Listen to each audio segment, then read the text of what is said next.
I'm going to check it out. Hello, I'm Bill Willingham, and I'm inviting you to try out Southern Fried Geekery, a podcast of renown.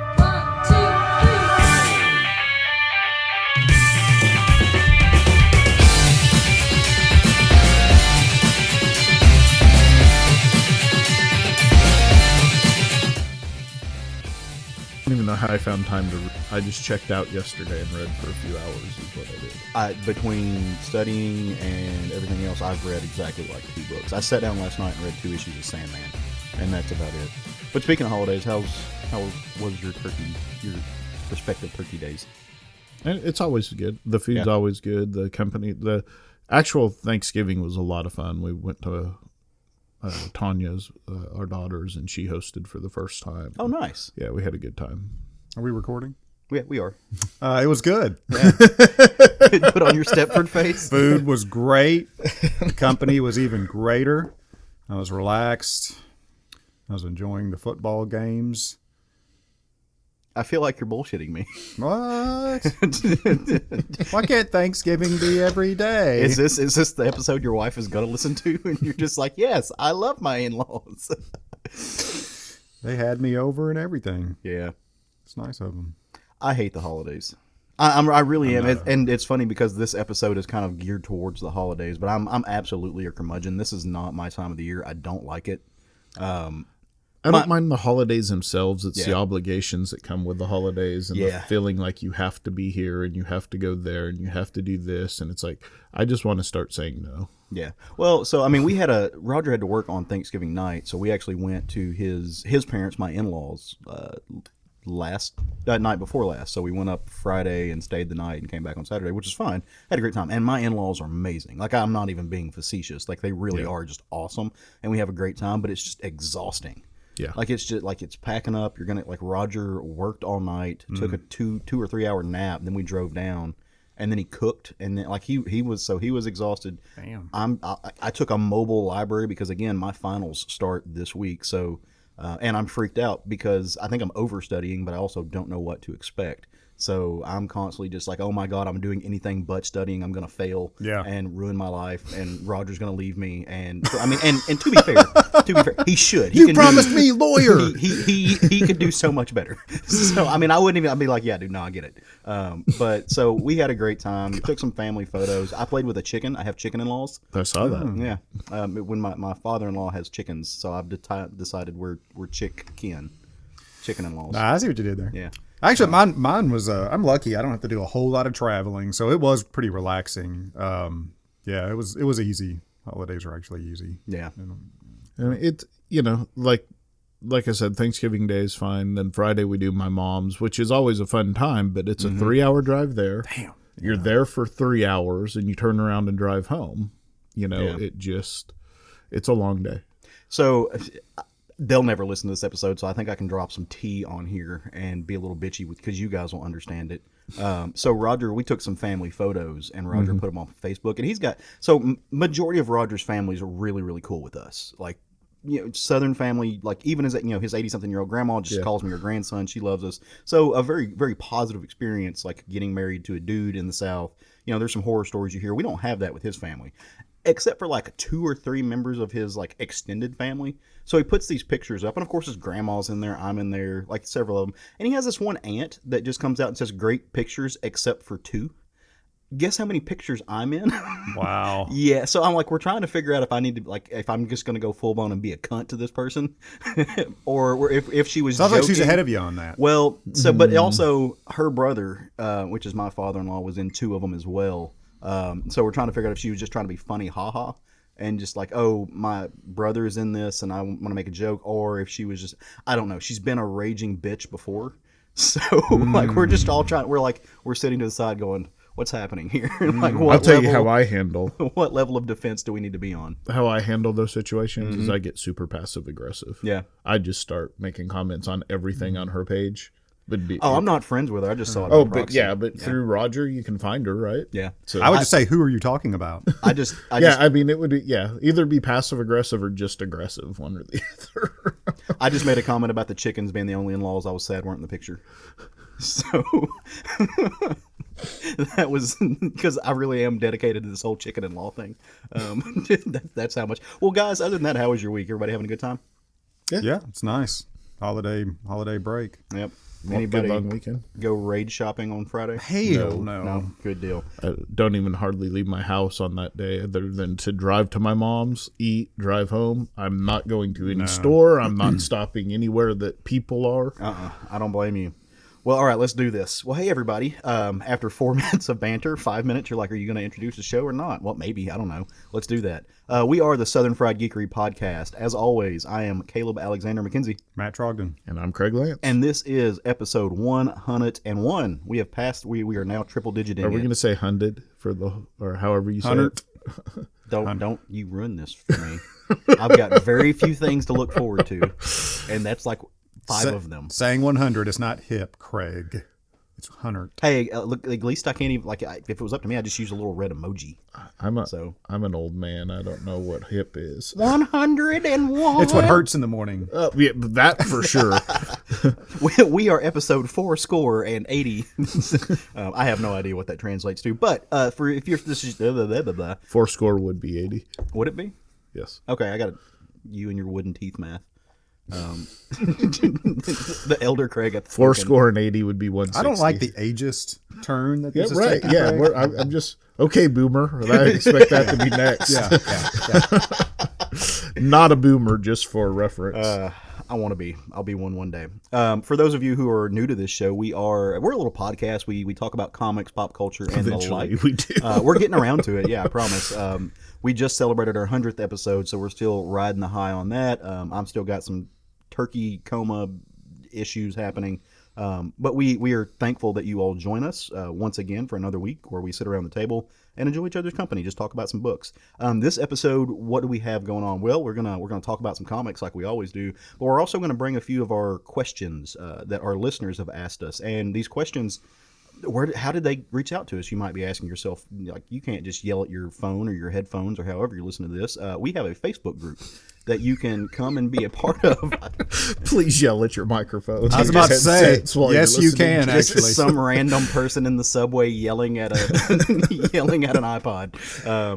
But no, we have a Facebook group, the Southern Fried Geekery Podcast, all up on the Facebooks that you can come, you join. There's a few little questions to make sure you're not like a Russian robot or anything like that. But once you're in, you're in. And you can ask us anything. It's kind of fun times.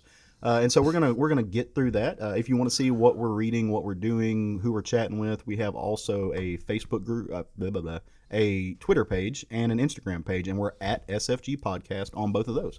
Really easy to find. Posting panels, talking about people, getting tagged in things, good times. And we want you to be more of that, more of a part of that. I don't know I don't know how to invite you to a thing that's not actually tangible, but it's there. And you can join it. I think you just did. Did I that's do well exactly. You did perfect. See, this is what I have Food so coma much. does. I have so much self-doubt. I just don't know if I'm doing. I need you guys to influence me positively and give me that reinforcement because I don't have it. I've lost it. So, but the way we always like to start out our show is to talk about a little bit of what we read, just kind of set the mood, kind of like an appetizer, if you will, because we all read some comics. So I want to know, we'll start with you this week, Matt. What are 3 things you read this week, brother? Starting with Ahoy Comics, Second Coming #5 by Mark Russell, Richard Pace, Leonard Kirk, and Andy Troy. I continue to enjoy this series more than I should, in my own opinion. Because I typically do not like reading anything that's religious based or political based, but this is just too good. In this issue, Satan is trying to get back into the good graces of God, which cracks me up because he's got, as the great manipulator does, he's got God second guessing his decision to cast Satan out. And then, there's a adoption scam that the son, what's his name? Jesus? No. Sun, S-U-N. Gotcha. The superhero. I can't think of his name. Right Morningstar. Morningstar. Yeah. Fell 4, which is hilarious. And we've never mentioned this. And every time I've read this since issue 1, I've noticed this and forget to mention it. So I'm going to mention it now. Has anybody else noticed that his outfit is straight up pajamas? Yes. That just cracks me up every time. The cuffs are straight up. These are pajamas this man is wearing about town. It's totally awesome. Yep. So, yeah. It's kind of like Mark Russell turning hats into peppers as he goes on. Yeah. It's just like, it's a Mark Russellism. You have to apply the Mark Russell scale to Mark Russell writing. Like it's outside of all other good things. It's just, for sure. You apply its own standard. I'd really like to see the script notes for each one of these issues because these are hilarious. Also, I read from Marvel, The Avengers number 27 by Jason Aaron, Ed McGuinness, Mark Morales, and Jason Keith. I keep telling myself I'm going to drop this series, and then I read the next one. And this one, I was determined to drop after this one. I thought, all right, that's it, I'm done. And then I read this one. I'm like, oh, crap. Now they fish hooked me with that very last page. That's the trick, man. Gosh, dog, man. That last page is like, son of a bitch. Ed McGuinness, I really like the way he's drawing these characters, too, by the way. Yeah. Yeah, of course have you guys read it? I did. I've not yet, but feel free. Well, it's not so much a spoiler because it opens up with it, but the Brood, they run across the Brood, and Thor is Brood infected. So Brood, okay. Yeah. So next issue looks like it's going to be very interesting for several reasons. Yeah. And the last page I'm not going to spoil, regardless if you tell me to or not. So I'm stuck on Avengers. Much You're to my not my chagrin. real dad. You can't tell me what to do. Yeah, right. And then also from Marvel, X-Force number 2 by Benjamin Piercy, Joshua Cassara, and Dean White. If Benjamin Piercy writes this well for his Wolverine series, it's going to be like crack for me. This is great. He is nailing all the characters in here. To me, anyway, he's nailing these characters so well. You know, it opens up with. Have you read this, Craig? I have not yet. So I'm not. Yeah. It opens up with a Magneto. You know, Magneto's doing his ego-driven deposition about his friend. That's great, and it's about his friend, but he's got a way to talk about himself. I love a good Magneto monologue. Oh yeah, it's awesome, and Piercy nails this dialogue. Of course, the art's great too, and he's also. It feels like, and maybe this is just fanboy in me seeing this, it feels like he digs writing himself some Wolverine. Oh, I'm sure. Yeah. I mean, there's this panel in there that's almost too cheesy to appreciate, but it's like I'm going hunting, says Wolverine. And he pops his claws. I'm like, oh, yes. It's just no. That's definitely you, fanboy. Oh yeah, it's so fanboy cheese. I'm like, God, it's scratching that itch. So and there's some other Wolverine dialogue in here that's great. One scene, Wolverine is he has broken into a compound and he's at a computer he's at a computer keyboard and he's trying to break into a computer system. Is he hunting and he's hunting and pecking. Yes, he's got the index fingers hunting and pecking, and he's cussing the computer as he's trying to break in. It's awesome. Oh my God, it's so good. And Kid Omega shows up, and there's some great dialogue. See, there needs to be good dialogue between those two because those are two of the most low key. Well, I mean, just snark. Yeah, snarky, like bubbles over. Yeah, yeah. And one of the things that he says is, because Kid Omega tells him that he's read his mind, and he describes Wolverine's mind as a spent ashtray in a Depression era hobo bar. And I was like, dude, this is awesome. It's so good. Yeah, it's on my stack. I just haven't got there yet. That might need to be the episode of this title: a spent ashtray and a title of Depression. This episode. Yeah, spent ashtray in a Depression era hobo bar. So I was like, oh my God, this is so good. So I'll go next. I read Basketful of Heads number 2, DC Black Label, Hill House imprint, which is, no imprints at DC except there's a double imprint for this book. Joe Hill, Leo Max, and Dave Stewart. This is just continuing the horrific fun. You guys reading this still? she gets her battle axe and she is now chopping off heads, and the heads are talking to her after she chops them off. Oh. So yeah, it's turned really interesting. Curse Words number 25, Charles Soule and Ryan Brown. This was the final issue of this series, and it ended pretty magnificently. Really about the only way it could end, really. So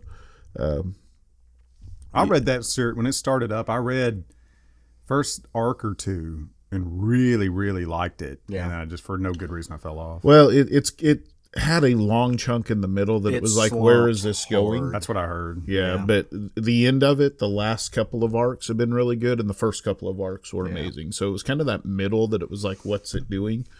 But Ryan Brown's art's enough reason for me to stay on it anyways. So Ryan Brown's art kept me on it for a lot longer than I should have been, because, like I said, the story wasn't doing it for me. Right. Because during that slump, and I dropped off. I did. Yeah. But it is something I want to go revisit. Yeah, I mean, pick up the trades or something and read it. And then I'm going to keep pushing this series, but the Tales from the Dark Multiverse, Infinite Crisis DC, James Tynion, Aaron Lopresti, Matt Ryan, and Rob Lee. Just another great book. I thought this was actually my book for getting ahead of ourselves last week. And, it delivered again with Ted Kord. Actually, he kills Maxwell Lord and then takes his place as the Black King. Okay. But he's trying to do the good things. But of course, over time, Brother Eye infects him and twists his mind and gets him going where Brother Eye wants him to go, Brother One, as they call it in this. Are we entirely sure that Craig and Jerry didn't like swap bodies before? I don't do what if stories. That's what I'm saying. But these have been don't. But these have been fantastic. Next thing you know what's going to happen next week? I'm not talking about Venom. It's like I don't even know him anymore. He's going to start reading annuals. Oh no! Say it ain't so. We're going to have to call the doctor.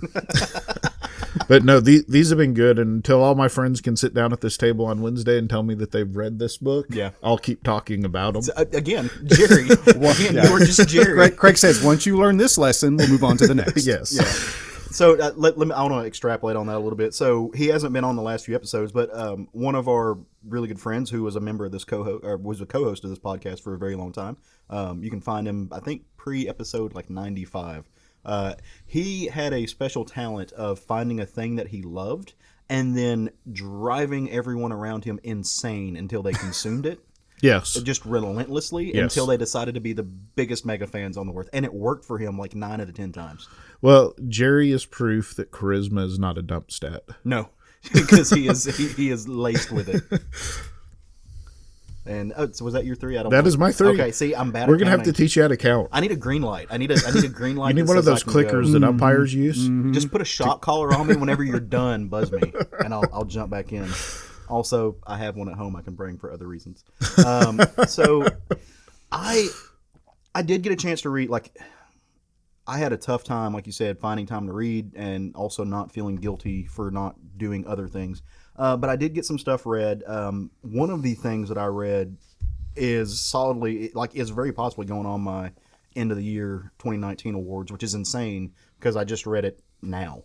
But that is November Volume 1 by Matt Fraction, Elsa Chartier, and Matt Hollingsworth. Can I borrow that? Because I've heard it's fantastic. I should have brought it to you. Never heard of it. No, so essentially this is, Matt Fraction is doing this, and he's putting it out in 3 volumes. So it's essentially 3 hardcover graphic novels. Imagine 100 bullets steeped in Darwin Cook. Nice. Like very much a Darwin Cook style, but very much a 100 bullets like aura about itself. It's a crime story. It's essentially this woman. She's handicapped a little bit. Like, she walks with a crutch, but she is sitting. She's a very habitual person. So she goes to the same diner every day, sits and does the crossword puzzle. All of a sudden, this man shows up and was like, "Hey, you're going to keep doing this crossword puzzle every day, but when you find these certain answers, you need to call this phone number and you need to let them know what these 3 answers are. And if you don't do it, the world's going to end." So very, very cool setup story. Again, I'm in love with the art on this book. So go check it out. And I'll definitely bring it up. Yeah, it's been on a lot of lists that I've seen for best graphic novel of the year. And it, like I said, just came out, and I can't wait for the next 2 volumes. I also read The Question Number 1 by Jeff Lemire, Dennis Cowan, and Bill Sienkiewicz. This was, I don't know if I was just in the mood for crime dramas because that's basically all I read, including our roundtable book. Yeah, you better be. It's stunning. I love Dennis Cowan being inked by Bill Sienkiewicz is a thing of monumental beauty, and this is a different Jeff Lemire than I think I've ever read before. It did feel a lot different, didn't it? He channeled like the very almost libertarian Ditko-esque style of those old Question stories. So when the Question is walking away from this one scene and he's like, well, at least I'm not a whore. Like that is a Steve Ditko move. That is a very like you don't see that from Jeff Lemire very often. Mm-hmm. Go check that out. It's in this great, like I said, the format is from DC Black Label, so it's bigger. You've got more to hold in your hand, and I'm going to keep preaching it. Like that at least justifies the $4.99 price point to me because I'm getting more bang for my buck. You're getting a magazine size book. Yeah. So good. Again, immediately, like I need more of this. Put it on my pull list, and then kind of a bittersweet thing. And I read this book about once a year anyway because I love it. But I went back and I read Stuck Rubber Baby by Howard Cruz, and this is a story about a man who grows up gay in the 1960s. He's a white guy, but he becomes part of the Black Civil Rights movement in the 60s in the South.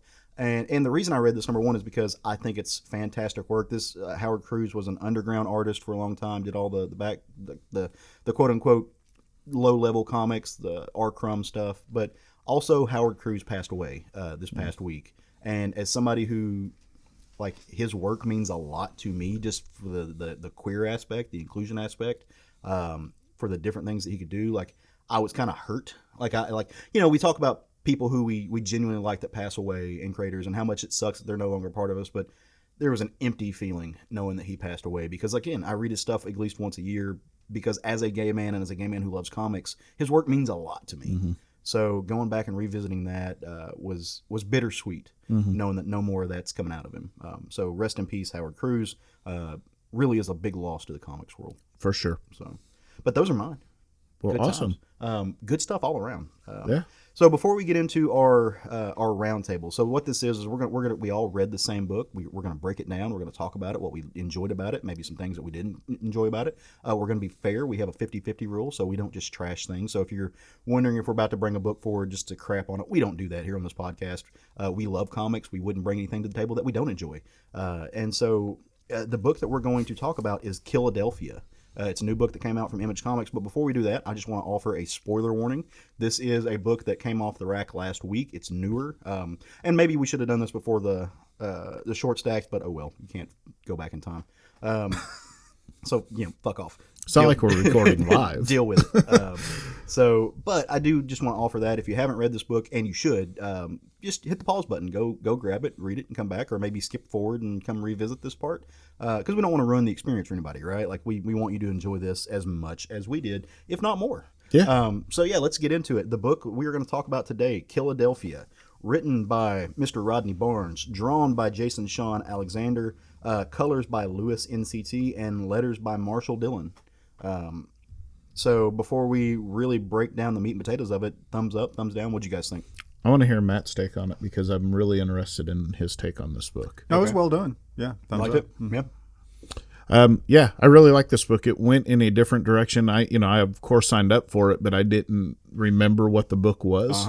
And I thought it was one thing, and it was something completely different. It took a sharp left turn. Really? For me, Yeah. I didn't see the thing coming. Yeah. Until it came. So y'all didn't read the synopsis? No. Oh, No, see, yeah. I did when I signed up for it, but I didn't remember 3 months later what the... I finished reading this comic, immediately called Kapow Comics and said that like issue 2 needs to be in my box. Yeah. If the story didn't do it for me, the art did. If the art didn't do it for me, the story did. The combination of both was fantastic. I really, really enjoyed this book. See, I didn't know Matt because I know he likes a good crime drama, but then I know he hates vampires, so I was wondering. Well, I don't have disdain for vampires. I just for me personally, vampires are played out. I just they're just I kind of spoiled the term, but it's coming. I mean, anybody who's read the synopsis. Yeah. I was kind of interested in his take because I knew it was kind of it had to be a push-pull for Matt a little bit. So yeah, I mean, it was well done. I'm just played out with some vampires. You sprinkle vampires in the story, and I'm just like, wah, wah.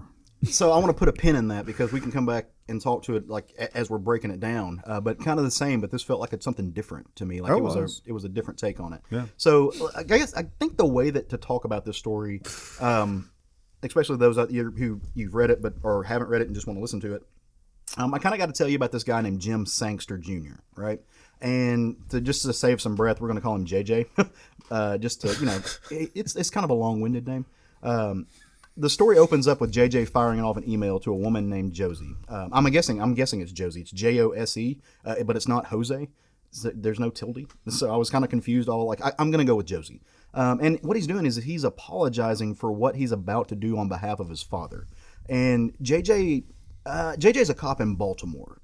And being on the force is something that kind of runs in JJ's family. See, JJ's dad, Jim Sangster Jr., or Senior, we're just going to call him Senior, he was a cop in Philly. And he's a detective in Philly, and a damn good one too. Like he's the kind of detective whose his reputation kind of precedes him. Everybody kind of knows who this guy is, and he's kind of left some big shoes for JJ to fill that JJ never thinks he will. Yeah, he's not the type of cop his father was. Unfortunately, or I say unfortunately, maybe fortunately, depending on who you ask, Jim Senior's dead. He's gone. He's donezo. And he didn't just die. He was killed in the line of duty. So JJ has to come to Philly to deal with the funeral. And, he gets the folded flag and all that jazz. And he's handling the wrapping up of his father's estate, like those last minute things. That end of life stuff that we all kind of dread doing, but inevitably it's going to fall to us. Dealing with the will, figuring out what to do with his worldly possessions, cleaning out the house. Yeah, you get where I'm going with it. All of the house. Hey, I mean, you do. That's I've done it. Yes, for two grandparents. it is a thing you have to do. It sucks too while you're doing it, and all of this is hard for a person who has a great relationship with their dad. Like if it's hard enough when it's a chore, even if it's something for somebody you loved, but that's not the case here. JJ kind of hated his dad. JJ's dad was a dick in a lot of ways. He might have been a great cop, but he was a shit father, man. He was abusive. He put his work first. You know exactly the type of person I'm talking about. Pretty much every hardcore cop in every movie ever. Right. Very, very much a stereo, or like the out of touch father kind of trope. But he doesn't want to do this. It's like a chore for somebody he didn't like. And Sanger had been working this case. Senior had been working this case, trying to catch this killer named Seesaw, this guy that's been like wrecking Philly. And Seesaw's a bad motherfucker. I mean, this dude's been dropping bodies everywhere. And as Sanger is, he's dealing with all of this bad shit. And the book kind of goes into a flashback here a little bit, and you see Senior looking at this pegboard with all of Seesaw's victims lines up, and his phone rings, and he's getting this tip about Seesaw's whereabouts, and it's a trap, and that's the problem. And so he goes. He's doing the good cop thing. He's going to go find out what's going on, and as he enters this room, he gets jumped by a room full of people, and bada bing, bada boom. You're having a funeral. That's what happens. That's how Senior dies. And so as JJ is kind of cleaning up his pop stuff, he finds this journal. And he starts to read about this last case that his dad was working, and he starts finding out this was not like an ordinary cop case. There's some strange doings around it, and Senior had started finding out these victims were covered in bite marks and just completely drained of blood. I mean, these weren't animal bite marks; these were fucking human bite marks. Like there's some bad shit happening here, and I don't care who you are. That's not normal. But wait, there's more. This book is kind of the Billy Mays of comics, of police procedurals. New things keep happening, and the hits just keep coming. Senior goes, as he's reading this, as Junior's reading the diary, he finds out that Senior he's gone and he's chatted up his friend, who's the local forensic pathologist and a coroner, Josie. You remember her, the email lady from the beginning of the book? Yeah. This is where she comes in. And if these bite marks weren't strange enough, as Josie was working the case and doing her thing, she's found out that all of the people with these bite marks, they've got yellow fever, like this disease that, if you read history, it was terrible, but it really hasn't been a problem since like the 1950s. It's when they developed a vaccine. But remember when I said, but wait, there's more? Another thing, at the crimes, there has been spray painted on the wall like a tag, Sons of the Republic. And, all of these are clues, like these little breadcrumbs that are opening up, the mystery to this story. And he just doesn't know what was going on. You've got a weird conspiracy that's tied into obviously governmental political leanings. You've got a disease that's been wiped out for half a century, but no one really knows what's going on with it. It's all very, very strange and interesting. Now, yellow fever did some weird shit, but do you guys know what it didn't do? Can anybody guess what it didn't do? It didn't raise the fucking dead. Yeah. That's a thing that it didn't do, which is exactly what starts to happen in this story. All of these bodies in the morgue start trying to claw their way out. And you can see how this might freak Josie out, what with all of her patients usually staying dead and all. So Josie and Senior, they kind of barricade the door, and they're just like, Senior's ready to go. Like, he's got his Glock out. He's ready to, like, rage in there and fight the storm. But Josie's like, hey, those are all dead people making those noises. Maybe just, like, pump the brakes a little bit. And they do. They wait for the sun to come up, and then they go in, and lo and behold, all the bodies are just back in the cooler, but there's claw marks everywhere. So being the good detective that he is, Senior starts trying to put all the pieces together. He decides to start figuring out some stuff. Where's he going to start? He's going to start with the Sons of the Republic. That just seems like a good place. It's a good lead as any, considering, I don't know, fucking vampires are dropping bodies in Philly. So as it turns out, the Sons of the Republic go way back to the birth of the nation. These guys were big fans of the political writings of John Adams, who was our illustrious nation's second president. So guess where John Adams is buried, guys? Philadelphia. Whoa. You win a prize. you win a Billy Mays prize. But wait, there's more. Guess what John Adams was rumored to have died of? Yellow fever. Oh, God damn it, Craig, you're on a roll. Oh, man, I was going to say syphilis. Well, now I think that was George Washington. There's Al Capone. I thought everybody had syphilis back then. They do. They still do. Everybody has syphilis. That's the Oprah prize. You get syphilis. We all get syphilis. I don't think I want to go to Oprah anymore. Oprah does not have syphilis, guys. Not that I know of. So calm down. Our audience definitely does. At least one or two people. So as Senior goes to check out John Adams' tomb, because he's putting all these things together, right? And he's like, this is just weird shit. So he goes to see the tomb, and the tomb is cracked. The marble lid is broken. And as he's looking at it, this creepy every cemetery has to have a creepy caretaker, right? So the creepy caretaker, he walks in, and he's just like, hey, very lurchy. And he, Senior's like, what? Oh, don't sneak up on me, dude. But he's like, what happened here? Why is this cracked? He's like, well, this was actually, the tomb was repaired like in the 1860s, right after the Civil War. Don't really know what happened here. It wasn't like this the other day. Oh, by the way, my family's been, taking care of these for generations.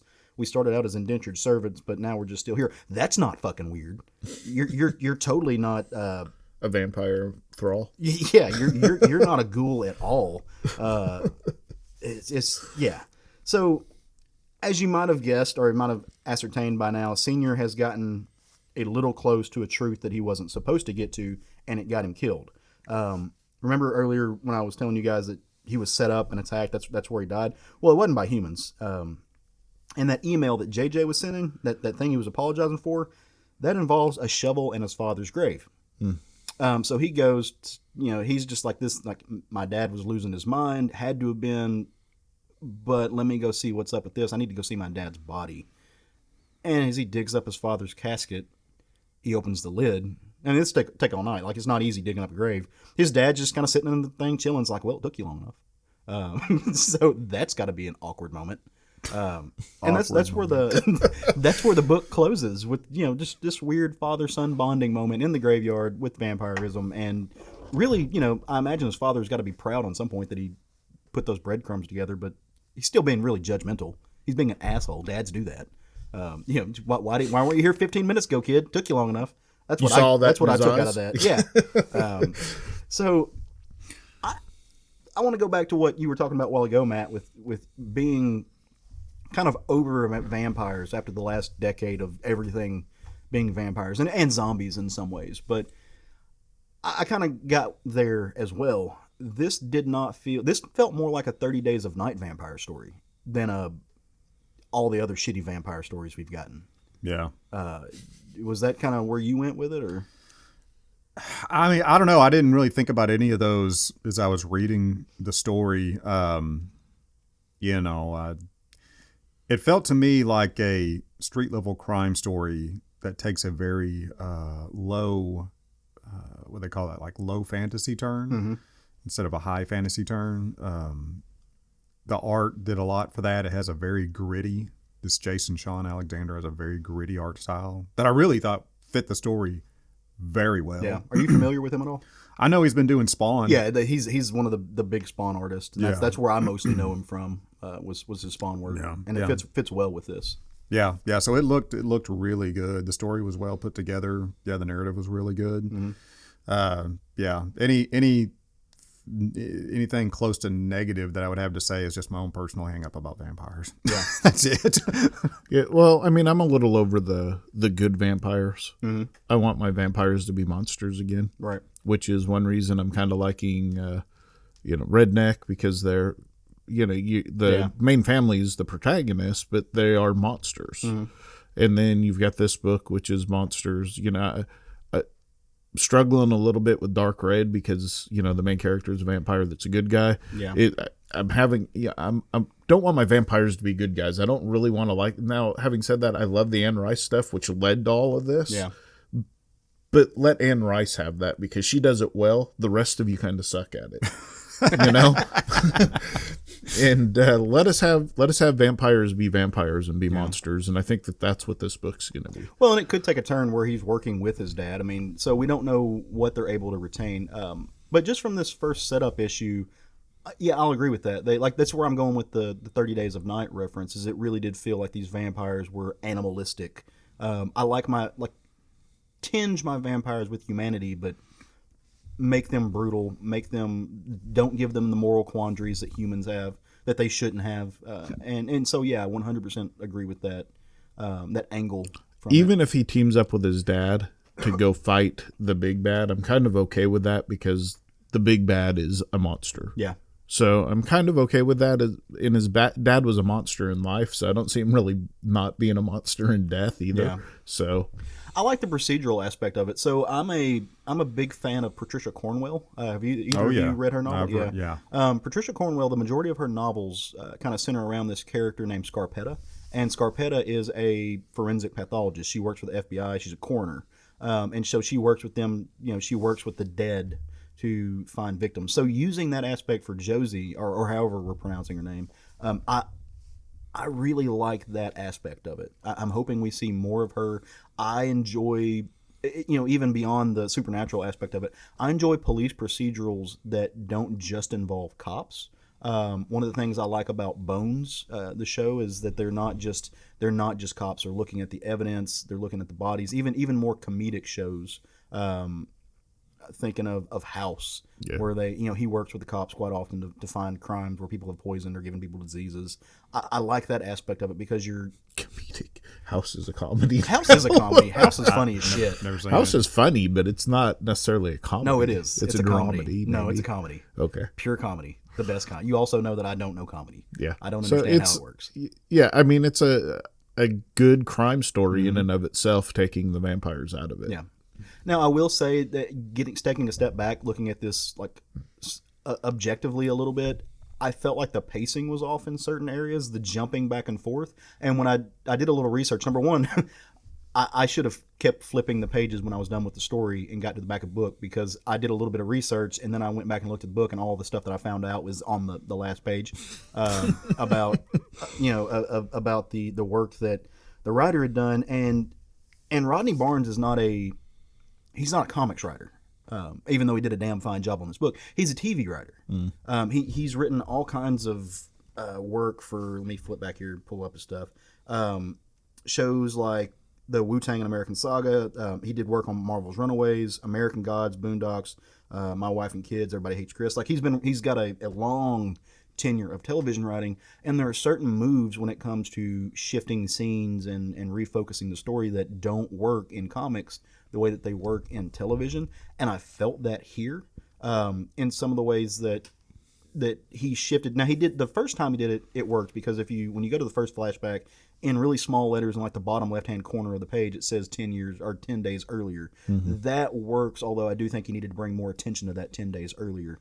But he didn't make that move in other panels, and so you kind of had to be like hip on the story. You had to be like on your P's and toes, on your toes as a reader. P's and Q's. P's and Q's. I mix my metaphors there. To really follow the shifts that he was making, or you could get confused. Which again, I don't have a problem with that either. I think as a reader, it's on you to pay attention. But I'm real bad about missing those cues. Yeah, anyway, but so.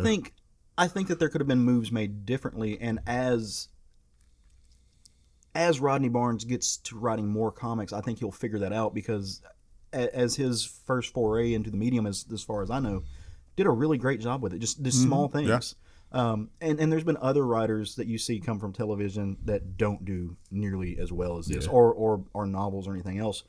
I think they have to remember that you don't have the benefit of sound in comics, to whereas when you shift, you can make certain tonal noises with television that's like, okay, they just went back in time. Like you know what I'm talking about. I don't have any examples pulled out of my ass, but when the screen gets wavy and it's woo, it goes to grayscale. Yeah, there are moves you can make that you can't do with comics.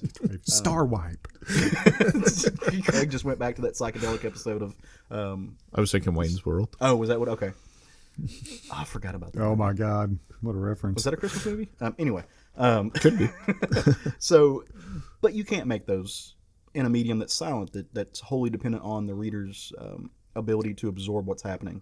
And I read this book 3 times in preparation for talking about it on the show, and on the third time, everything really solidified as far as the timeline and the sliding scale that they were using. But it took me 3 times to figure out certain small, minute things that really aren't important to the overall story, but I appreciated them more when I picked up on them.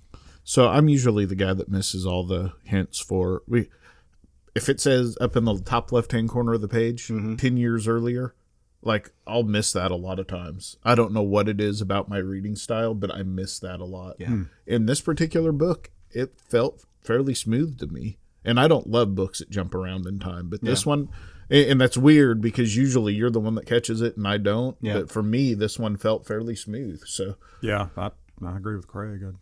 It's just because normally it's absolutely I'm the one going, oh, I didn't even realize there was a time jump in that book. Yeah, I really have a hard time with it for whatever reason. And again, like there were certain things that as I was reading through it, like I caught it. But it was work to catch it for me. Yeah. It's cumbersome. Is that what you're... A little bit, cumbersome? Yeah. And like I said, it was after the first page, and I think because I noticed the 10 days earlier, and so I subconsciously started looking for those cues whenever the time jump was happening, and he didn't do it, so I'm like, okay, this is just the same time stream, and it wasn't. Now, what they did do is they used the lettering, especially on the diary, to let you know that these actions were... The narration was jumping back and taking place back in time through the diary, so that was one visual cue that it was happening. But again, like there were other moments where it wasn't stuff coming out of the diary, that it was just dialogue that happened right after a shift. That it took me a second to readjust myself, and especially when you're using different narrators. So in one part of the book, the son is obviously the narrator. In a different part of the book, the father's the narrator. And that shift, not without any visual triggers, took me a minute. But that could have just been me. So I want to talk about the lettering a little bit, because a good portion of this book is him reading from the diary. And, lettering's one of those things we don't ever talk about. Or often we don't talk about it. But in this book, he's reading it from the diary, and they do the lettering in handwriting instead of type. Yeah. It's in cursive, and it's like... Sometimes it can be hard to read. Yeah. But it was really simple to read. It was well done. Whoever did this has gorgeous penmanship. Yeah. Because I had no issue whatsoever. Yeah. Really, and that really made it personal. Right. As you're reading, like that really solidifies that, like that asks you to be the person who's writing that diary for a second. I feel like, or to be the son that's having to read his dad's diary that he dislikes. Yeah. Yeah. To find out what happened to his dad. Yeah. I got to second you, Matt. I thought the art was fantastic. I really like Jason Shawn Alexander. He never disappoints. His style is perfect for something like this because it is it's kind of photorealistic to a point, but it's also equally ethereal. Yeah. I think, especially with a lot of as you get towards the edges of his lines, he does like the Bill Sienkiewicz thing where he blurs it. He'll put some scratch marks in there.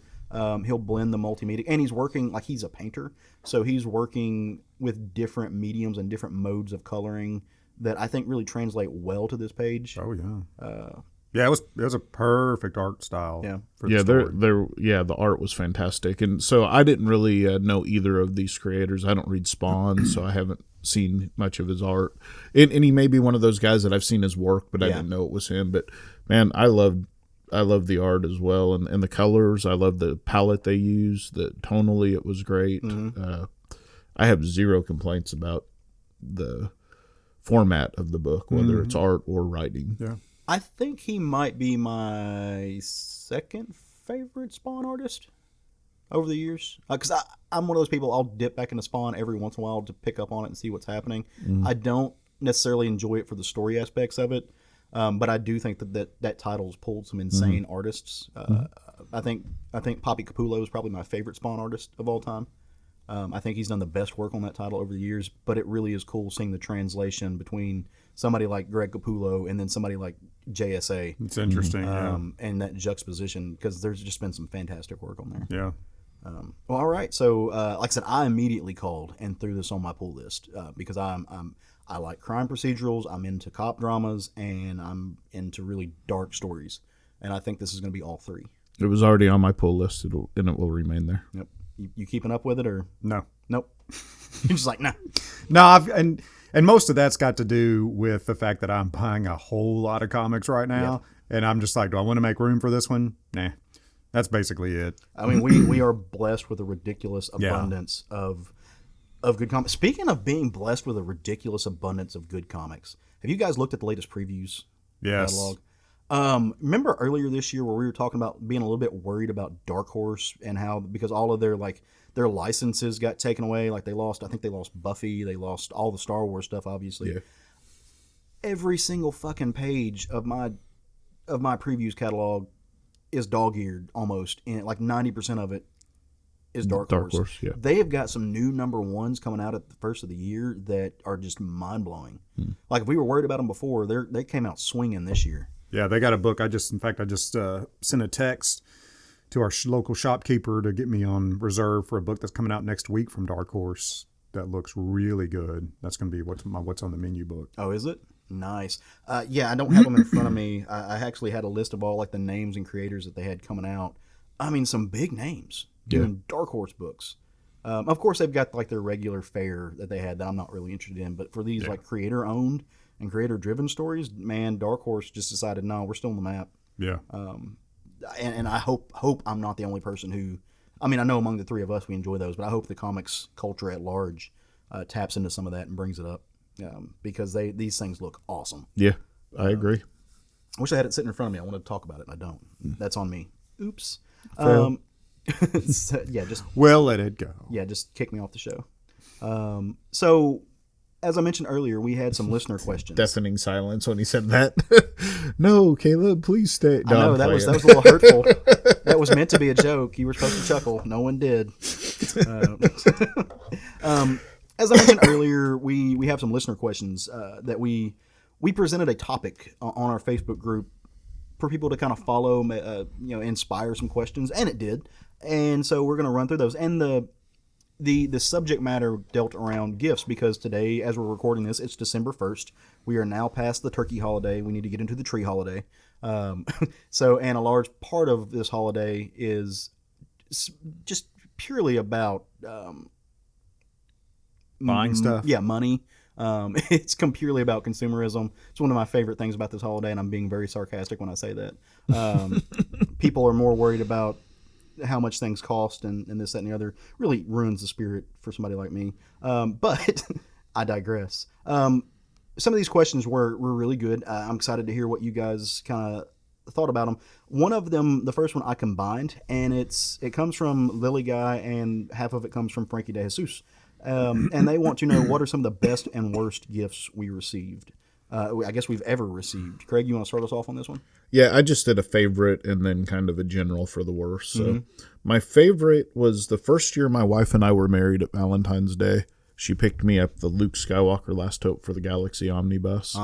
And since then, first of all, I love it because she picked it out for me. But then, I've had a bunch of signatures added to it and all of this, and it's just become one of my favorite things that I own.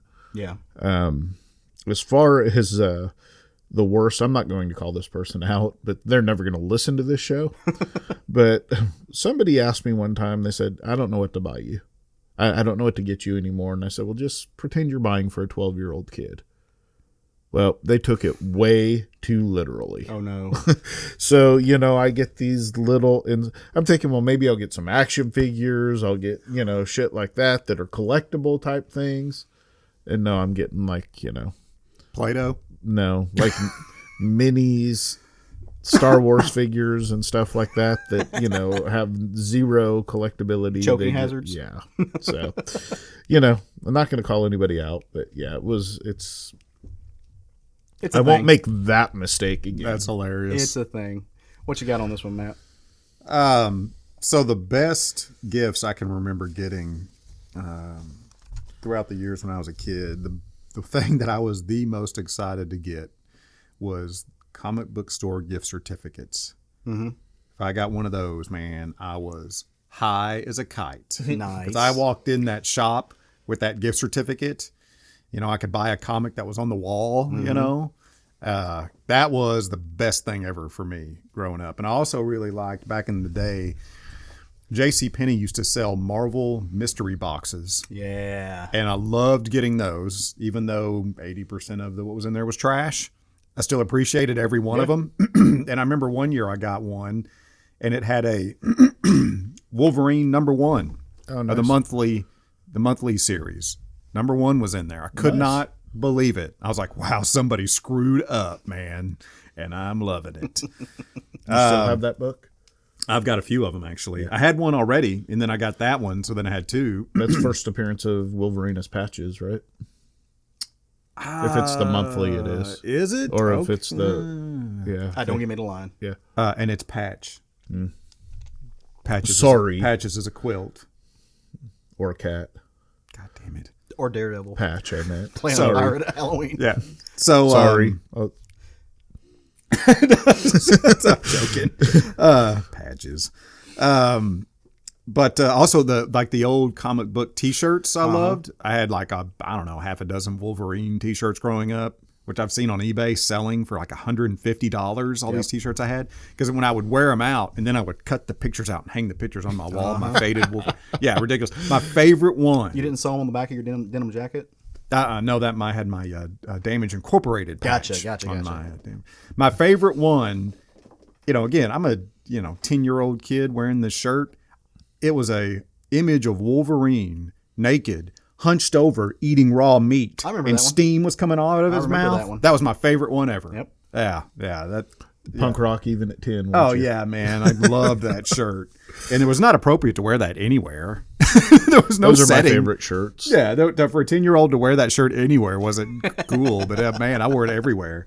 And then my other favorites as a kid, I remember getting Castle Grayskull. That blew my mind because we didn't get big toys like very often. So that one, I remember getting. Of course, me and my brother had to share that one. That was a team gift. And then I got the Jabba the Hutt playset. Yeah. That I was enthralled with. I loved Jabba the Hutt as a kid. Explain that one. It's fine. It explains a lot about you. It's like He's a gangster. I mean, I love that the Jabba the Hutt playset, and then the Sega and Nintendo games. Yeah. Those were the ones that popped into mind when I think of my favorite gifts growing up. And the worst, I don't want to go through the worst. There were a lot of bad ones. No, thank you. I don't want to dig up those bones. I'll start with the worst on mine. So again, like you said, Craig, people don't know what to get you, and that's been true. I think at some age it's true of all of us all the time ever. I had an uncle one time who, I guess he decided that all people I don't even know how old I was. All kids my age were like playing these card games. And I don't know if it was like Yu-Gi-Oh or Pokemon or something like that. He bought me a booster pack. Like just a little bitty booster pack. Like you're supposed to get to like maybe add to your deck or something. Like the little $3 ones. Yeah. He buys me a booster pack of this card game that I don't play. Yeah. Like, I have That's a fantastic gift. He's just like, here, yeah, no, everybody loves these. And I'm just like, I don't know what this is. You're like, yay, thank you. I think I took it to school unopened and traded it to some of the kids who did play that. Like I forget what I got for it, but I bartered it. Which it came out handy. It gave me some bargaining power, but it did nothing for me personally. Yeah. And I think that was the worst, and only because it wasn't something I was really into. As for the best, I had a tough time with this, thinking about what the best one was, because over the years there's been a lot of good ones, but I think the best probably came about 2 years ago. Roger and I.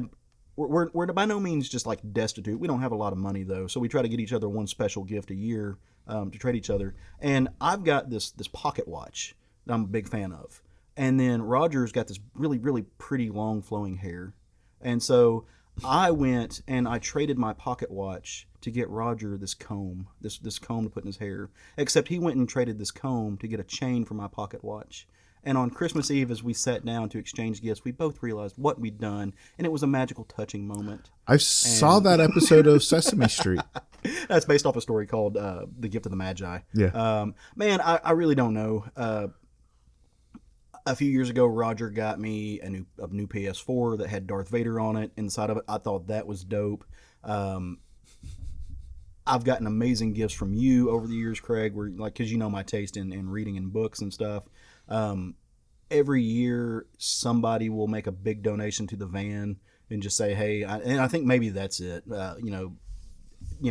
Making this donation to the van, but I know Caleb works with it, and this is what I wanted to get him. That to me is great. So when Five Finger Death Punch gave them 150, love them for it, man. I absolutely love it for them. Our buddy Stephen Wooder is in charge of a gift exchange every year, like a nerd group. I think Craig, I'm not sure if you're doing. I don't do the gift exchange, okay, but yeah.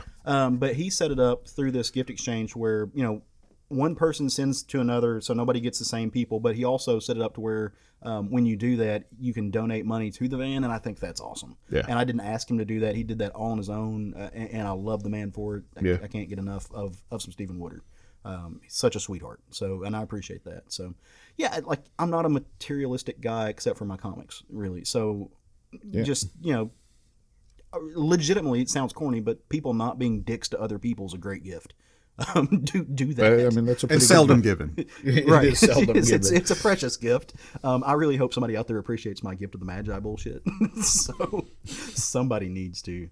I mean, I you were telling it, and I legit remember watching the story on Sesame Street where Bert trades his favorite thing to get Ernie his favorite thing, and Ernie has traded off some of his favorite thing to be able to get Bert something that goes with his favorite thing, and at the end of it, they both go trade back and get their stuff back. Remind me one time, I'll tell you the story about my cousin Tim, who's a little guy, and he's kind of he walks with a crutch. Anyway, he had this really touching moment with this guy who was like his landlord and had an apartment. There was coal involved.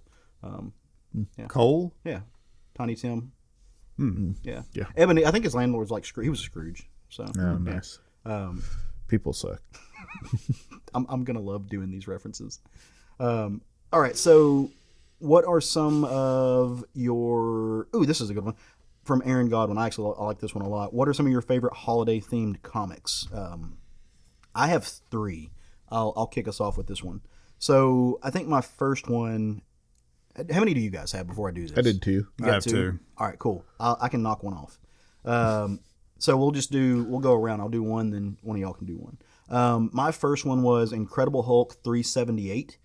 This one was by Peter David and Bill Jaska. So in this story, the Rhino, Spider-Man villain Rhino, he goes to the mall and jumps the mall Santa and steals his Santa Claus suit and starts doing, things that you would expect Rhino to do wearing a Santa Claus suit. which is, really, really terrible. And this kid notices it, and so he's like telling his mom about it, and he's all sad because, Santa's been destroyed or is hurt, or Santa's doing bad things. Well, who happens to be like in this mall doing his little shopping is none other than Bruce Banner. So he hears about this, and this was one of the times where Bruce was like, he had some control about him. So he turned into the Gray Hulk at the time, I think is who it was. And he comes out and Hulk and Rhino Santa just start going at it, which as a reader, I'm like, oh, this is great. But then you realize these kids in the mall are seeing Santa get the shit beat out of him by the Hulk, and this causes some problems, right? Like children are crying. It's not a good thing. It's a great story though. At the end of it, they have to like pause for a second and how to like fix this little girl. It's got a Christmas motif to it, so they come together and find out how to like fix this little girl's Christmas problem or something. I don't know. But for me, just seeing Hulk and Rhino Santa fight was worth every penny I spent on that comic book. Peter David's Hulk run is the Hulk run. There's so many awesome moments in his run. Yeah. One of my favorite is when he shows up to WrestleMania to beat up Hulk Hogan for being the fake Hulk. So good, man. Peter David Solly. Man, he's one of my peak Hulk writers. Oh yeah, absolutely. Yeah. There's so many little Easter eggs in his Hulk writing too. God, he was so good. Well, what do you got for us, Matt? So I had two books. The first one, as far as my favorite holiday themed books, Slain, The Bride of Crom. This is by Pat Mills and an Italian artist named Bellar Danelli. I love you so much. So the setting of this setting, this is a holiday story because this takes place during the one of my favorite holidays, Samhain. Yeah. Pronounced Samhain. Samhain. Yeah. So the setting of Samhain, pronounced Samhain, is of thus in Bride of Crom. So the opening is of such. A grove there was, untouched by men's hands from ancient times, whose branches enclosed a space of darkness and cold shade.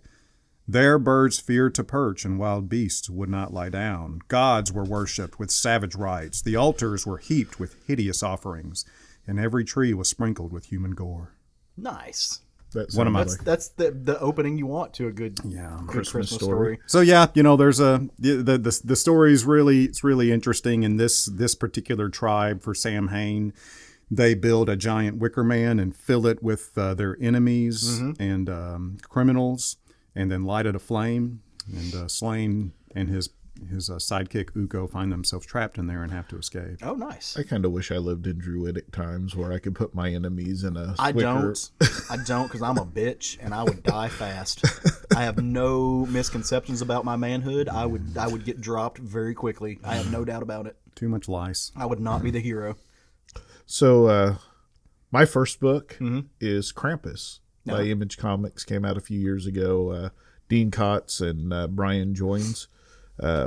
Basically, the premise of this book is what happens when the Santas of the world are being attacked and taken. Well, you release Krampus upon your enemies, of course. So they release him out of the prison they've had him in, and all sorts of Krampus shenanigans take place. I like the idea that Krampus is like a Santa assault mechanism. Well, they have him chained up in prison, basically, because, he scares kids and so forth, and that's not the image they want to represent anymore.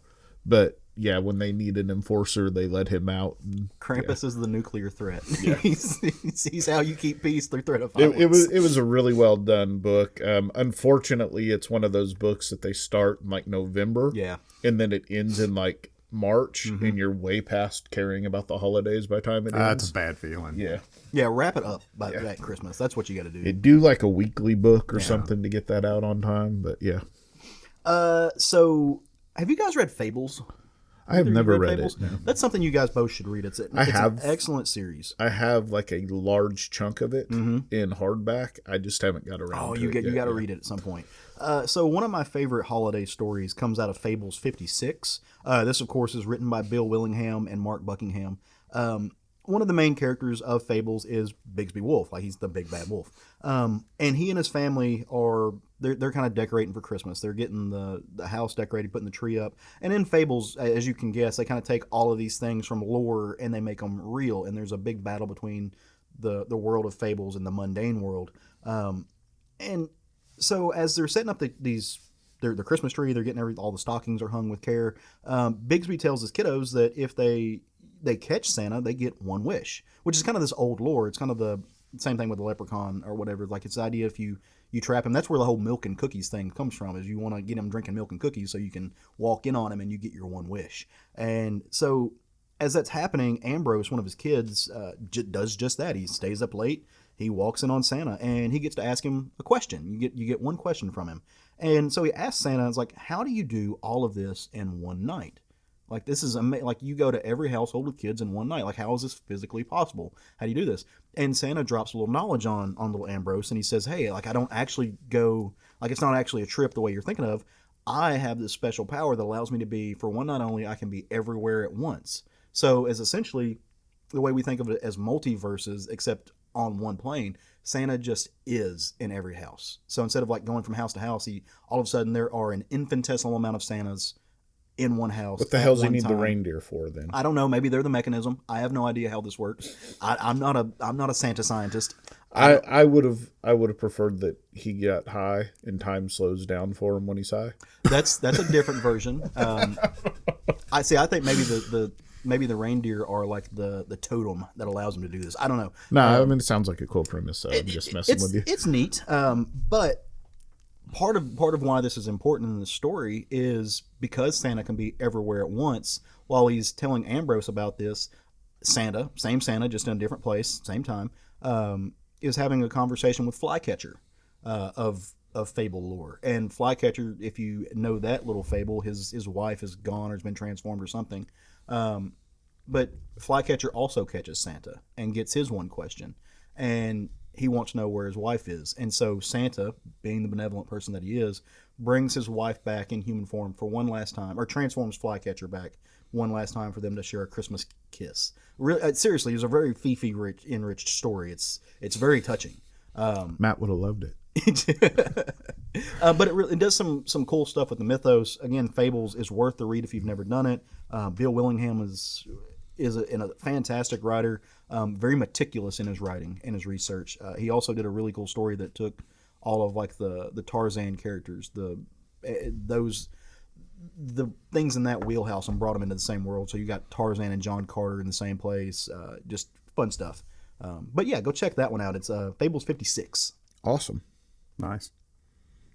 My next? Yep. Oh, sorry. Do it. My second favorite holiday themed book is The Long Halloween from DC Comics by Jeff Loeb and Tim Sale. Mm-hmm. This is one of my favorite Batman stories. It's so good. Mm-hmm. I used to really dislike Tim Sale. Really? The Tim Sale I knew was from Deathblow from Image Comics back in the 90s. And I did not care for that Tim Sale back in the 90s when I was reading comics. So I knew about this book for a long time, and I just shied away from it because it was Tim Sale. Mm-hmm. But Tim Sale in this environment is amazing. He killed it and turned me into a Tim Sale fan. But yeah, this is one of the best Batman stories that are out there. This is an essential story that I tell everybody to read. And the sequel to this is as good, maybe even better. Dark Victory being the sequel to Long Halloween are two Batman stories that are absolutely essential. It's a very grounded detective story. I love Long Halloween. Oh, it's so good, man. Oh, I'm pulling up some of that Tim Sale Deathblow stuff. Yeah, that's not Tim Sale. I mean, it is, but it's not. Yeah, Yeah. Yeah, I don't know what was going on. It's not what you expect to see from and no, he's trying to be Jim Lee. Well, and that was the big thing that, what got everybody on Deathblow were the Jim Lee covers. Yeah. So you get this Jim Lee cover, and then you open it up and you see a radically different style, which is Tim Sale. And it was too much of a drastic turn, and I just could never I could never get into it. See, but this looks like, to me, it's very similar to what Jim Lee and it's like a mix between Jim Lee and Rob Liefeld. Yeah, I don't like that. I didn't either. Yeah, I didn't either. All right, my second book is Klaus by Boom Studios. Grant Morrison and Dan Mora. This is Grant Morrison and of course Dan Mora telling the tale of how Klaus became Santa Claus. From Grant Morrison's Warped Mind, but it's really fascinating. It's a great story. And then there's been some one-shots that take place afterward, but it's like a 6-issue mini-series. You should be able to get both of the books I suggested in trade paperback at any local comic book store. I was going to pick that one, but I also don't want to secretly admit that I'm a Morrison fan. So I'm trying to hold on to that I'm version not necessarily of a me that's Morrison fan, but there are books of his that I really dig. You know, and I'm I the same think way. both things can be true. Yeah. You know, I don't buy something just because he's on it, but some of his books are fantastic. When his name's on something, it gets my attention. I'll say that. All right, so it turns out Santa needs a sidekick. And he needs a sidekick from each of the 3 big publishers, or just from the big 2 publishers plus one from all the indie places. So who do you guys peg as Santa's sidekick? For Marvel, I went with Wonder Man for his Christmas suit. You remember the old George Perez Wonder Man Christmas suit? Yeah. That's Santa's sidekick in my world. Mine is Namor. Nice. Any reason? Oh, Just so because Namor. he can just Best of green panties? harp on them about why all their gifts are damaging the oceans. Gotcha. Setting themselves up, know that the water breathers are coming for them in their future. I mean, just All the things that kids need to hear. one really well-placed red bow on his Speedo, and it's already festive colors. Yeah, of course. That tracks. I went with Nightcrawler because I was practical, and he can bamf in and out of the houses with the presents. That's true. Santa Claus even have to get out of the sleigh. Snow and sulfur. Yeah. That's what I want to wake up to. Hey, whatever works. You got your damn present, didn't you? That's true. That's a valid point. What's your damn present? Santa's the ultimate. Craig is the ultimate Santa. Get your damn presents. So for DC, Damian Wayne. Damian Wayne is going to be Santa's sidekick. Snarky, doesn't respect you because you're Santa. Going to drop some truth on you. Really doesn't understand how this shit works. Probably going to kill one of your reindeer. Damian Wayne. Awesome. That's the question. Yeah. Yeah. Just materialism, you little shits. Yeah. And so on. Uh-huh. Okay, I went with Superman because he could see in to see if the kids are actually asleep or not. Because, as we all know from Superman Returns, Superman is a peeping Tom and will look into your house. Yeah. As a secondary, I would have said Starro because that's why you can tell if you're really on the good list or not. Yeah. Starro is Santa's little helper is kind of hilarious in my Like brain. how he picked a second, how he did that. Yeah. So Breaking the rules. From the indie world, Gert from I Hate Fairyland. I could see Gert traveling around with Santa, being a 30-year-old child, just talking a lot of shit, how everything's dumb. Her little buddy Dragon, just taking him along, pulling him behind, just hating life. I loved it. Yeah. Billy Butcher from The Boys. Oh, God. Why? Why? These kids need a dose of reality. I picked Krampus so he can scare the kids who think they can stay awake for Santa Claus. Again, why do y'all hate children? I thought I did fairly well trying to pick practical. I like it. I like it a lot. What are some of y'all's favorite holiday? This is a good one. Holiday films, songs, stuff like that. Frankie Jesus wants to know this. I think I've spoke about this before. There's a movie called The Family Stone that I'm a big fan of. It's a good one. I really like that Fairly movie. recent movie. Yeah, 2005 Yeah. is when that came out. It's a good one. Also, a Charlie Brown's Christmas. I try to watch that at least once a year. Also a good one. Yeah. John Carpenter's Halloween. That's your Christmas movie? It says holiday. It does say holiday. That's true. Okay. All right. You should have been a lawyer. It's like you will clearly see that it does not specify which holiday. Yeah. For me, for like absolute holiday classic, it's A Wonderful Life. Which is, it is what it is. People know it. For a modern classic, Scrooged. I love the retelling. Scrooge is so hilarious. Yeah, it's just funny. It's done well. So it's funny. A modern retelling of an old story. You guys got any favorite Christmas tunage? No. Okay. I picked Heavy Metal Christmas by Twisted Sister. Okay. But actually, that whole album just is pretty decent. I went with... there's didn't do a Christmas album. I've never heard a Christmas song I've liked. There's a few, and they are few and far between. If you're gonna go old school, I do like.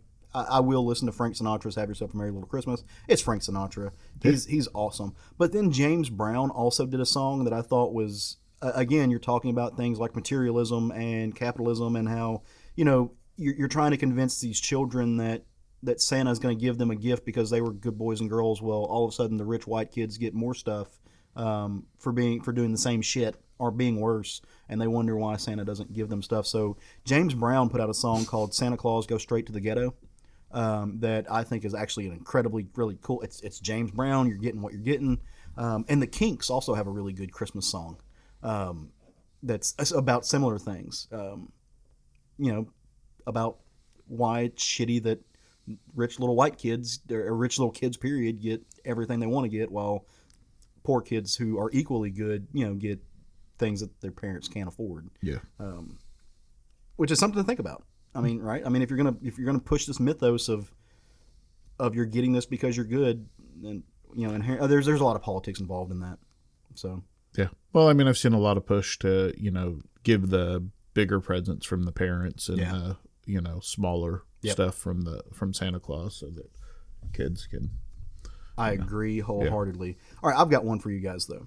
So you can stock your own stuffing for Christmas, right? Or stuff your own stocking. I said that completely backwards. You've done that a couple of times today. God, I think I had a stroke. I don't know. What are 3 comic or geek related gifts that came out this year that you would not be mad if you got your own stocking and found sitting in there?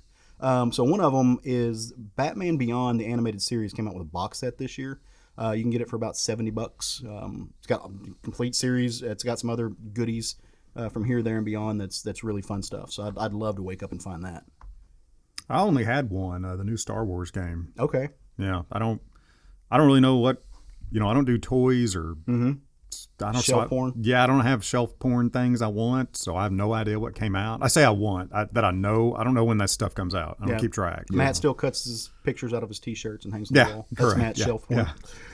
Yeah. My first one, I said any pages from comic books, original art. Now you might be thinking, oh yeah, Craig wants $3,000. No, I've bought pages for $10. Yep. And it doesn't have to be any specific character. I just enjoy collecting these things and holding on to them for future people to be able to see and hold in their hands. In that kind of same vein, I said the artist editions, any of them from IDW, that take a lot of these old, like Alex Toth books. They take a lot of the old Bernie Wrightson stuff. There's the original Star Wars. They put them in these giant formats. I mean, these are like coffee table plus size books. Right. And you get to see what the original pages look like, complete with notes. When they would erase something and they would tape a piece of paper over that, you can see those outlines. I think they're really cool. There's a few of them at Kapow Comics that they've got. And like I said, these things are, I think they have like a Little Nemo one that's a gigantor size. Like you could use it for an umbrella or the base of a small house. Yeah. And I think those are really cool. And there's just one little other thing as an addendum I would throw in there. Marvel Legends put out this articulated power gauntlet. It's basically Iron Man's glove from the Endgame movie. That you put it on, you can move with it. It's looks like a real prop, lights up. I've got an Iron Man helmet that does similar things sitting at the house just because I'm a child. So I thought that would be cool. For me, you didn't have any more. No, so yeah, I did omnibuses. Any collected editions. Of course, some are prettier than others, but I'm not real picky about it. I just love to have those collected editions of books to be able to go and read at some point. And did you have another one? No, you did all yours? Yeah, I'm tapped out. The other thing is I really love the Diamond Gallery PVC diorama figures. They present really well. They're not super expensive. And, you can set them. I'm not scared of breaking them because they're PVC. Yeah. And, so I really enjoy those. So. Nice. So one of the reasons we did this, like at the beginning of December, as opposed to postponing it to the end of December like we did last year, is because there's a whole month of shopping coming up. And if you're listening to this show and you're wondering about what to get your friends, what to get us, what to get us, what to get your friends who are nerds, or just in general, what cool stuff is out there, we wanted to kind of do this. I personally think this episode is a good place to start because it does give you an idea of new things, new books, what's out there to love, what's out there to grab, maybe give you a little base to jump off of. Regardless of anything that we said, though, one of the best ways that you can do this, if you're a spouse of somebody who's into comics, if you're into comics but also your friends are, go to your local comic shop, man. Your local comic shop is always going to have somebody behind the desk who can point you towards cool shit. Who can point you towards, maybe if you're looking for a trade paperback or graphic novel, they've got it. Most comic stores now also have toys. They also have collectibles. They have the big books like that. So if you're looking for something like really special for that special person in your life, your local comic shop is like where that's start. Like that's the go that you get to pass and get $200 for. Well, and if you are going to the comic book store that your loved geek loved one shops at, most of those people can help you find something for them if it's a good store. I know you could come in here and ask Matt, and he'd probably be able to tell our collective loved ones what any of the three of us would be interested in buying. Right. Yeah, I mean, and that's what a good comic shop does. And so we're fortunate for, like, we all shop at Kapow Comics. We are fortunate that we have that relationship with our comics proprietors, that they know our taste. Yep. But they don't necessarily also, like, just because you don't have a local comic shop doesn't mean that they can't Oh, yeah, do that you same can go in thing, and find for something. sure. Yeah. So, you know, if your dude's been loving The Boys, they got The Boys. Or they can show you a comic that's like that. I mean, it's just, that's ground zero for figuring out nerd And if you really love your geek, you should go buy him or her the first volume of Crossed. Everybody needs that on their shelf. I like Matt's idea of hooking up with gift cards like that. Yeah, like that's you, awesome. You want to give actually. somebody something that they love. Let them pick out their own thing. Here's money. Go have fun. Well, I mean, and it's money that you're specifically going to spend on something you love. Right. You know. So you know what else a good comic shop will do? Have new books that come out? They'll have new books every Wednesday. You know what they can also do? What's that? Tell you which ones you might want to read. Yeah, they you know can what? do that. You know who else can do that? We can. We can. Because we're a comics podcast. We are.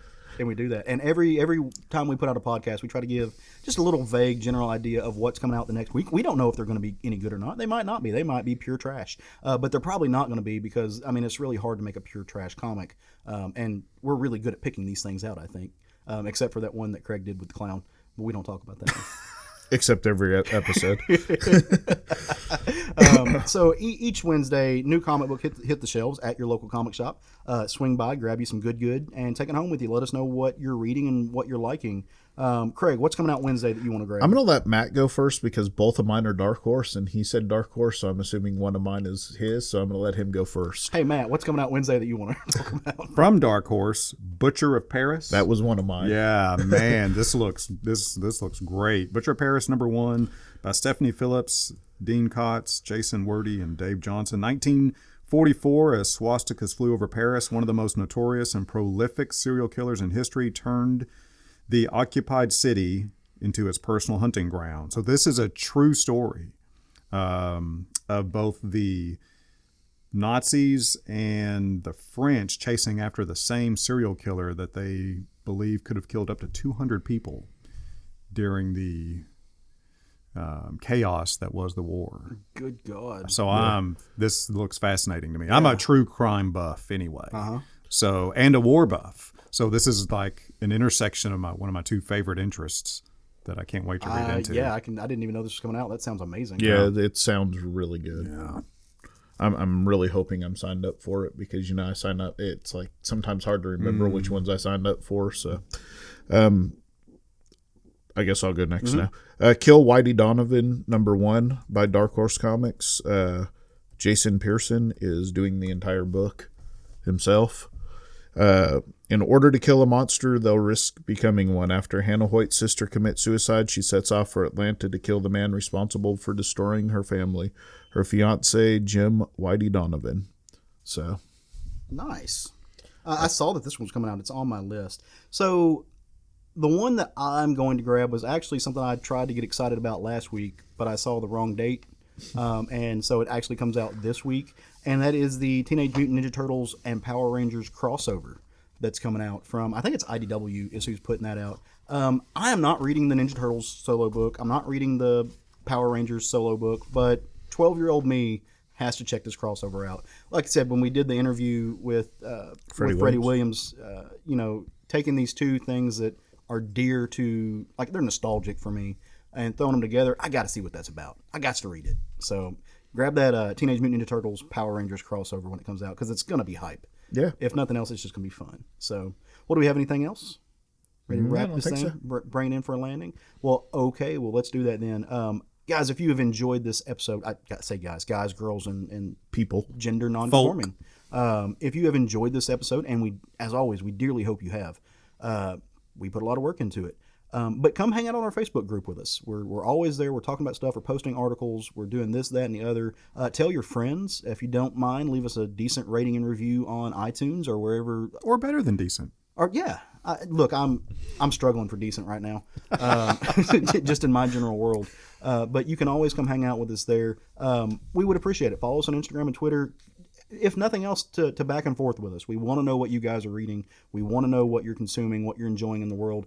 You could let us know what our next favorite comic is. Like, we always love the suggestions. So come see us, man. We really, really appreciate it.